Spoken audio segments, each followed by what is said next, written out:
meets the syllabus that your government desperately wishes you'd ignore. Tonight, we're diving into the chaos of Kenya's drama festival turned tear gas tragedy, the AU's diplomatic slap at Israel during a genocide memorial. Tanzania reminds us that treason is just a synonym for too honest, while Zimbabwe pays the colonial piper with IOUs, and the United States, well, the US is still leading the world in chaos. Let's start where everything begins, the stage, except this time the drama is far too real.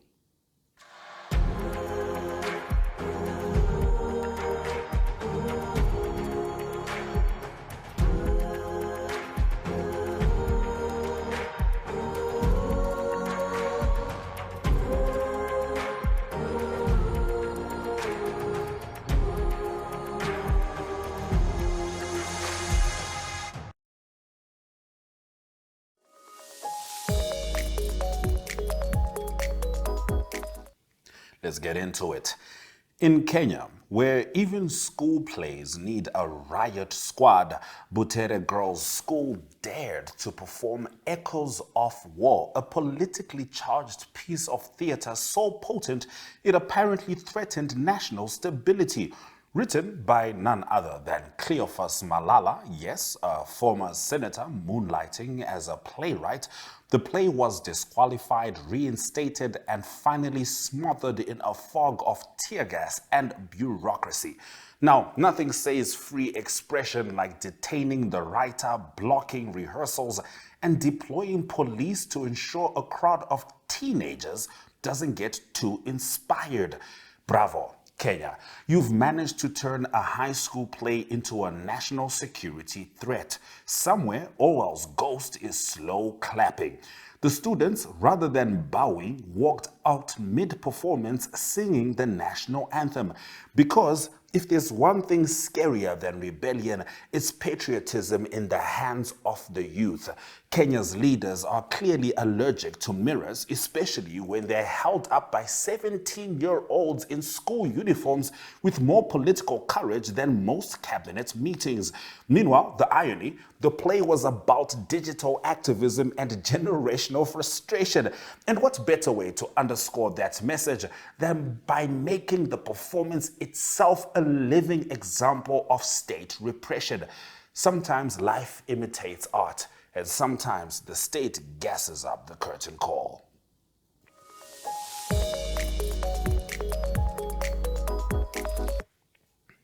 Now, at the African Union last week, the Israeli ambassador to Ethiopia learned what it feels like to be ghosted by an entire continent. Ambassador Avraham Niguse was invited to a genocide memorial and then uninvited with force. According to Niguse, Rwanda gave him the nod, but the AU said, nah, fam. And the chairperson had him escorted out like a guest who brought bacon to a vegan potluck. Israel's observer status at the AU has been hanging in limbo since 2023. You see, Africa supports the Palestinian cause, mostly because many African countries still remember what colonialism looks like when it shows up in military boots and bulldozers. Israel, meanwhile, insists it's misunderstood, like that loud guy at the party who keeps yelling, "I'm chill," while flipping furniture. To be fair, this isn't the first time the AU has bounced an Israeli diplomat, so perhaps it's less about surprise and more about policy, or a bouncer with a good memory. Diplomatic ties remain tense, but one thing is clear. If Israel wants to join the African table, it might first need to stop colonizing seats in the Middle East, because Africans know a land grab when they see one. Trust me.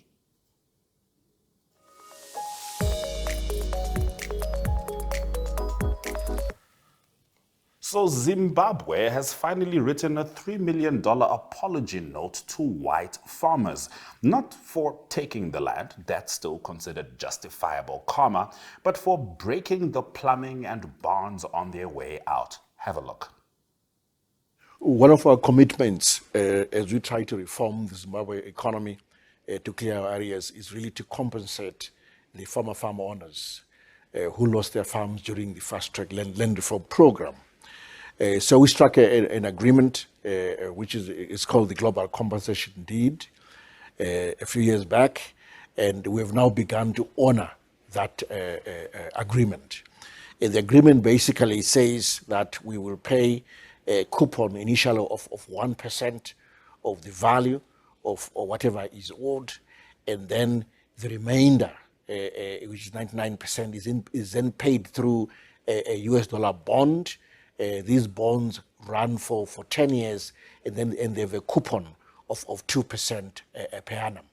So we've begun this process. So recently we paid 3.1 million, which is 1% coupon that is due to the farmers.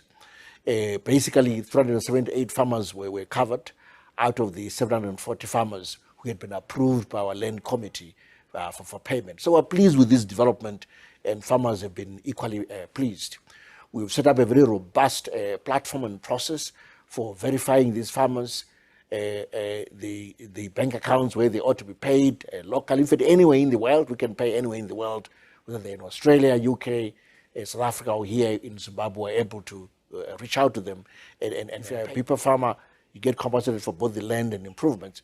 If you're a farmer who has then lost their land during the fast-track land reform program, you only get compensated for improvements. We're honoring that commitment. This also follows hard on the heels of our payment to those that are covered by bilateral investment protection agreements, BIPA agreements. This is those farmers who are compensated for both improvements on the land and for the land itself. For that, we paid 20 million last year for 2024, and we're due to pay another 20 million in full in 2025. So we can see that we're honoring both tracks of farmer payments, both the BIPA farmer track as well as the global compensation deed track. We believe right now really the Zimbabwe government is doing what it ought to do. It's meeting its commitments in terms of the reform agenda, in terms of whoever it owes money. We've also been making our commitments in terms of token payments to other creditors, our bilateral partners, our multilateral partners. This is something that we continue to do. So what we're really seeking from our bilateral partners out there and other partners is for their support. Their support in sponsoring Zimbabwe with bridge financing when that time comes for us to want to receive that bridge financing to clear our arrears. We're looking again for champions, more champions out there to champion Zimbabwe's cause within the creditor community and global community. That is needed for any arrears clearance journey and process, and we hope that our partners will be supportive. So, under a $3.5 billion compensation plan, the government will pay for improvements, not the land itself. Because, and I quote, the land was unjustly taken during colonial rule. Which is true but rich, coming from a state that rebranded farm invasions as agrarian justice only to spend the next 2 decades importing maize and asking the IMF for lunch money. Finance Minister Mtuli Ncube hopes these repayments will unlock international loans because nothing says economic recovery like paying white settlers in USD while the rest of your population queues for bread and clean water. The government calls this progress. Analysts call it pragmatism. Ordinary Zimbabweans call it compensation in dollars. When civil servants are paid in coupons and inflation is a national sport, and yet here we are, re-engaging the West, one dusty check at a time, hoping the world forgets that at one point, Zimbabwe replaced productivity with pseudo-war veterans, pitchforks, and Robert Mugabe's desperation to stay politically afloat.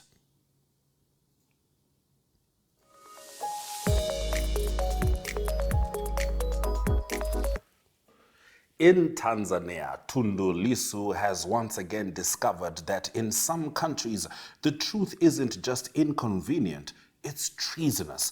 Lissu was slapped with a capital offense for suggesting the public might want to inspire rebellion and spoil the election.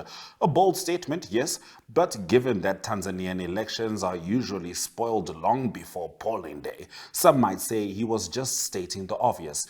Now, let's talk context. Lissu survived being shot 16 times in 2017. You'd think after surviving an assassination attempt, the man would at least earn the right to speak freely.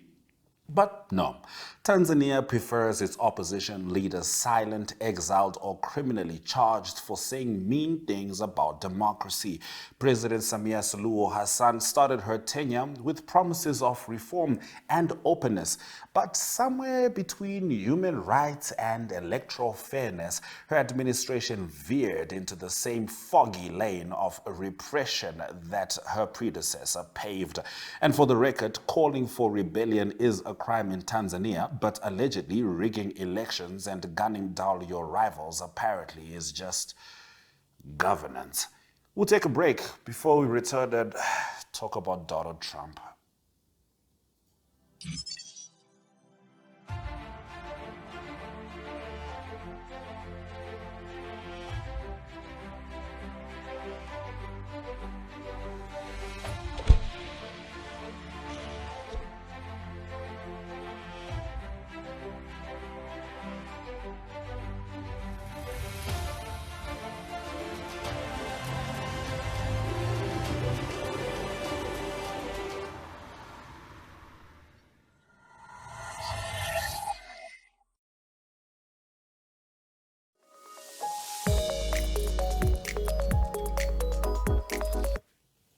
So, in the land of liberty and late-stage capitalism, Donald Trump's trade war is back in the headlines like an ex who just won't move on. Tariffs have been paused, then unpaused, then paused again, possibly by accident. The markets are tanking, economists are popping stress meds, and Trump says it's all going according to plan. The US has raised tariffs on Chinese goods by 125% since Trump took office. That's not economic policy, that's revenge with spreadsheets. And despite all the chaos, Trump claims to have 75 countries lined up for trade talks, which is suspiciously similar to how Tinder users describe their matches. China, naturally, is not amused or backing down. Neither is Europe, which is now deciding whether to retaliate, negotiate, or just pop a Xanax and wait it out. And poor Vietnam is stuck trying to explain to Washington that it's not just a layover for Chinese exports wearing fake mustaches. In the midst of all this, Wall Street is nervous, Asian markets are crashing, and the average American has no idea that their next iPhone might cost more than their rent. But don't worry, Trump says he and Xi Jinping are actually friends, which is reassuring, until you remember that Trump also said the same thing about Kim Jong-un just before, threatening to nuke him. So that's America being America. I happen to be quite a friend of the UK. Yes, I'm Zimbabwean, so a little irony there. But when I say the UK, I'm talking about His Excellency Charles Moore, the British High Commissioner to Namibia, who ends his tenure on the 17th of April. Charles is a friend of mine, and I'm very, very happy about that. And I assume that the reason he's ending his tenure or leaving Namibia on the 17th of April is that he wants to celebrate Zimbabwe's Independence Day on the 18th of April in the UK. I don't know how he does what he does. But I had a chat with Charles about his tenure in Namibia and his photography, which is absolutely stunning. Yes, that's me and Charles. I like to give evidence whenever I say someone is my friend. But I had a chat with Charles on Africa Good Morning about everything, but particularly his stunning photography and his journey in Namibia. Have a look.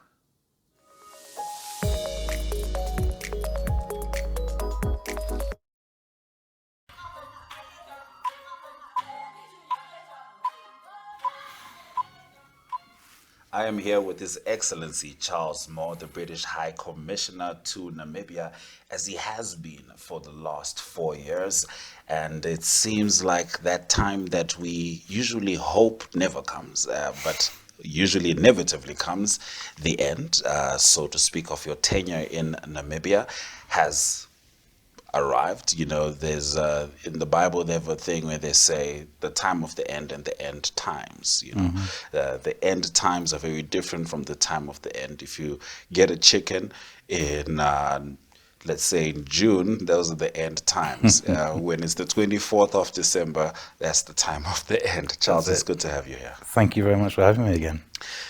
I have the easiest job, not in general, but in talking to you, because I get to talk about your personal experience of Namibia, just aside from, you know, the diplomatic side of things, just how you experienced Namibia as I cannot say His Excellency, His Excellency Charles Moore. What was your first impression of Namibia? I mean, yes, you arrived in 2021, of course, you know, onset of COVID-19, particularly this side. But outside of that, when you could see Namibia in its full form, so to speak, what was your first impression? Well, do you know, I've spent a lot of time in Africa. I grew up in Nigeria. I've had postings in Zimbabwe and Botswana, South Sudan, Ghana. So I know Africa well. I'd never been to Namibia before, but I was really excited about coming here because I knew by reputation that it was a beautiful country, that the people were calm, it was a safe society. And I remember when I arrived on a Saturday, and I said to my team, look, I don't want to put anybody out over the weekend, so just show me where I live, give me a car, and I'm fine. I'll see you on Monday morning. All right.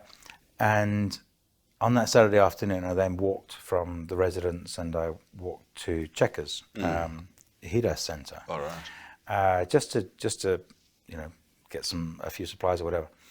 But when I was walking there, I was almost struck by the fact that you know, I'd stepped off the plane 2 hours earlier, and nobody knew whether I had been born here or whether I'd just arrived, and it didn't matter. You know, you walk past people and you feel as though you were part of Namibia straight away. So, I mean, it took me about 12 hours to feel at home here. Wow. But that's quite special, actually, because it's a multicultural society. Yes. You know, you see white people, brown people, black people, all over the place in Namibia. And people don't say, oh, have you just arrived? No, you know, you could have been born here. I mean, in fact, Yes. most people say, "Môre meneer," Yes. and ek praat nie Afrikaans nie. So, you know, you don't know if you're a visitor or if you live here, work here. Yeah. But I think that was quite special because it made me feel part of Namibia very, very quickly. Yes. Whereas some countries, it'll take you 6 months to settle in. And, All right. so I found it very easy to transition. The lifestyle, the pace, Yes. the ease of getting around, not just Windhoek, but Namibia, is refreshing. And what has been your experience with regards to, you know, the rich, diverse cultural heritage that is present in Namibia? Because, you know, it is one thing to be in the city amongst the same folks. It's another thing to see them perhaps in the villages or, you know, at cultural events. Yeah. What was that like for you to experience? Yes, you have been obviously around Africa. Yeah, well, I mean, it's special anyway because I think, you know, I have such a love of Africa because it is so diverse, whether you're east, west, north, south. Yes. And there's always some new culture to discover. And it's good that I've been here 4 years because it's taken me that long to really get to know the different cultures. If you come here for a holiday, yes, you can have a spectacular holiday for 2-3 weeks. Yes. But you don't get to know the people and the cultures and the country. You know, 4.5 years, I've driven about 130,000 kilometers in Namibia. Yikes. So I've done from Oranienburg right the way to Katima, to Epupa, Gobabis and Walvis, everywhere in between. So, and that's the way to get to know a country, to drive off, to find new places. Yes. I've wanted to, when we do projects, for example, I've wanted to do projects in remote areas, in underprivileged areas, Yes. partly so that we can get to see them, to understand them, and to make a slight difference. 100%. And it's been a real privilege to get to see so much of this beautiful country, because there are so many places which even Namibians haven't been to, Yeah, that you get to see. I've always something that I admire about you as a person. Of course, I follow you on Twitter, which is fantastic as well. Is you seem to interact intimately with spaces other people would otherwise take for granted. Whether it's cultural heritage, whether it's your camera lens, which we'll talk about just now, and that really exposes you to the true texture of a place. And I think that's incredible. I did have a thought, Charles, because you and I have had some chats, which is fantastic, something I truly appreciate. But you're a British man. Before that, you were a British boy. And for the entire texture of your life, Queen Elizabeth was there. Yeah. And we celebrated her birthday here, and we mourned her passing in Namibia. I don't believe you could have imagined growing up that the day that you may have to mourn Queen Elizabeth or find out about that date, you would be in Namibia. What was it like to have Namibia be amalgamated in that experience? Well, in I've been in the diplomatic service 43 years now. Wow. And we were always told when we were going through early days of training, the one thing you must carry around the world with you is a black tie. Because you will need it. You will need it. And I didn't need it for about 30 years. and so I think by the time I had to use it, it was out of fashion. But when you do need it, it was quite a humbling time. In fact, when Her Majesty passed away, I was actually in Katima Mulilo, and I was watching the news on the Thursday evening, and I was on an official visit to Katima, so I had to suddenly cancel that and drive back on the Friday when she'd passed away. But I was really appreciative of all the condolences we received from Namibia at the passing of Her Majesty. Yes. And we felt the same when President Gengel passed. Yes, indeed. So finally, I want to talk about your photography. Yeah. Yes. How has that experience been for you? For me, it's been wonderful because I've got one of your lovely pictures. You have in my house, and I have to say that's my favorite. That's picture. Your favorite one. That's my favorite one. It was the perfect wedding gift. Nobody else earned it, but you did. Oh, thank you. Appreciate it. Yeah. But do you know, it's I've always been quite keen on photography, but Namibia sort of makes you even keener. Yes. And it's been such a pleasure to travel around the country, and you have the scenery, you have the wildlife, you have the bird life, you have the good weather. Yes. Everything which actually are all the ingredients for photographic enthusiasts. Yes. I've now, just yesterday, I started, you might have seen it, well, you did see it on Twitter. Yes, I did see it, yes. Thank you. Yeah. I'm going to do 4 photos every day of my favorites for the next 30 days. For the next 30 days. Yes. And I've got far more than that. Yes. But actually, when I look back about, just the photographs that I have of all the scenery, of things like the lions, the elephants, the rhinos, I've got them all in folders. Oh, wow. So, and the birds. Yes. And those will stay with me forever. I mean, every photo I take, I can actually remember where I was. Wow. So if I take a photo of a lion in Tosha, I know which waterhole it was at. Wow. And so it brings back really personal, happy memories. Yes. Sitting there watching a rhino or an elephant from 5 meters away, and just you and them, can't see anybody else. It's a real privilege. Yes. And those are things that will stay with me forever. But I've been really pleased with what I've been able to achieve in the photography, and also how to share that with a wider audience. And a lot of people have said that they've seen Namibia through those photos. Yes. And it's encouraged a few more people to come here and experience it themselves. Indeed. One thing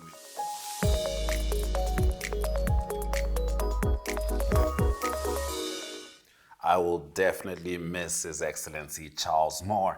And so ends another wild week on the continent and beyond, where school plays get more police presence than Parliament, opposition leaders are charged for dreaming aloud, and history's colonial ghosts are paid in dollars while the living starve on principle. The moral: in a world obsessed with order, it's often the chaos that tells the truth.